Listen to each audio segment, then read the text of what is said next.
to give an honest, candid, and revealing look into the private life of one of the world's most successful and controversial celebrities, Michael Jackson. The revelations were explosive. The ratings were enormous. But Michael has claimed that what TV journalist Martin Bashir presented was a twisted and edited construction of scandal and innuendo, not a true representation of the interviews that actually took place. In the next 2 hours, we're going to give you an opportunity unprecedented in the history of television. We're going to show you footage that was never intended to be broadcast.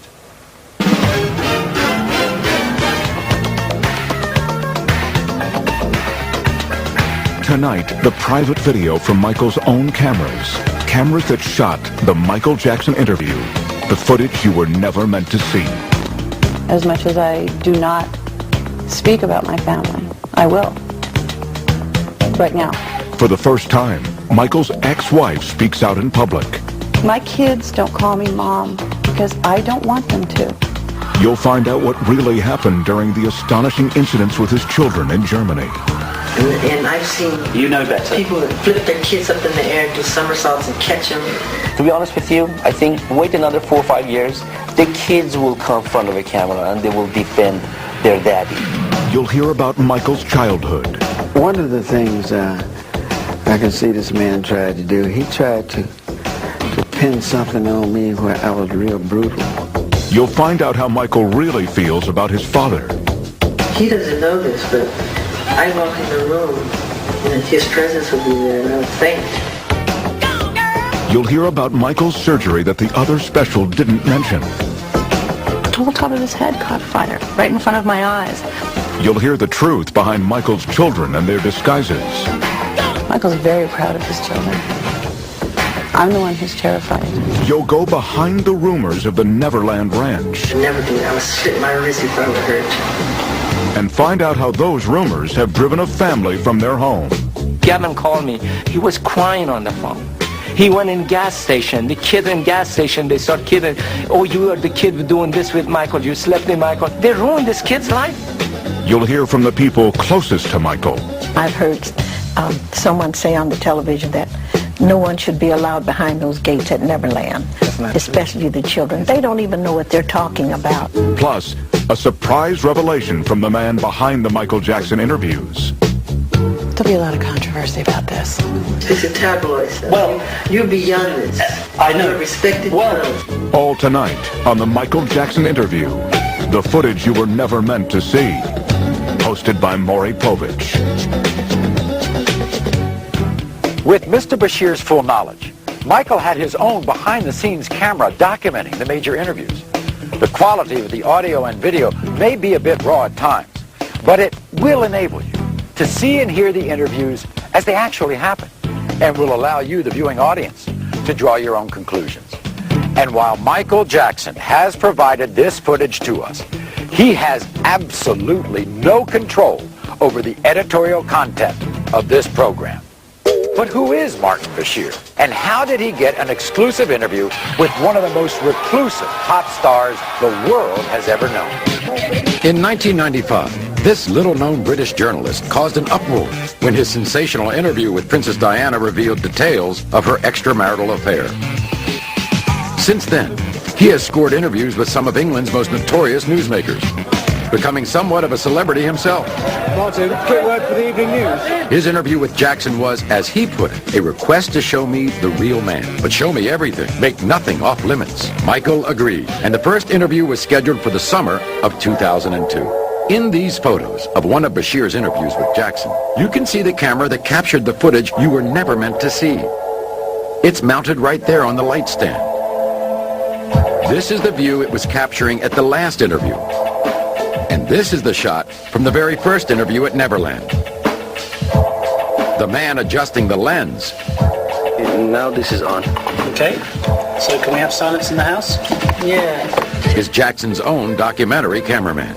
Well, I just wanted to clarify that it was not a secret video. Because right now they're saying that we were secretly videotaping him, but that's not the truth. Mr. Bashir saw me, hooking up the camera, and everybody saw the camera out there and we were just rolling it. We usually do documentary on every, things that Mr. Jackson does. Do you think that your success has actually made people turn against you? The bigger the star, the bigger the target. And the more popular I became, the more rumors that were created, none of which were true. I mean, the moment I started breaking the all-time records of the biggest selling albums of all time, they called me weird overnight, strange, wacko. They said I'm a girl, homosexual. He wants to buy the Elephant Man bones. He sleeps in a hyperbaric chamber. None of that stuff is true. All completely made up. I've seen where you all sleep. A lie. I've seen where you sleep, and it's not a hyperbaric chamber. I sleep in a bed. I mean, people would be so surprised how normal and simple the way I live. Most people would have a very hard time thinking Michael Jackson's life was normal or simple. Maybe it's that ranch north of Santa Barbara, California, the 3,000 acres he calls Neverland. Neverland is an extraordinary, a breathtaking, a stupendous, an exhilarating, an amazing place. I can't gather together words to describe Neverland. What inspired you to make a home like this? What inspired me? It was so easy because it was me being myself, creating things that I love. And what I love, kids happen to love, or the child that lives inside the adult happens to love. It is so easy because I'm just putting behind the gates everything I never got to do when I was a kid. Tell me why, is it so? Don't wanna let you go. I never can say goodbye, girl. Do you have regrets about the way your life has been? Somewhat. And what do you regret? When I was really little, when 11 and 12, I was under contract with Motown, and I would have to go to the recording studio. I had to go and make these albums because the summer tour was right around the corner, and right across the street from the recording studio was a ballpark, and I could hear the kids, the roar of the crowd and playing and catching ball and having fun and playing tennis. And some of those times I so passionately wanted to just go over there and just play a little bit and not go to the recording studio and sing. Just to, have some fun with the kids. And I couldn't.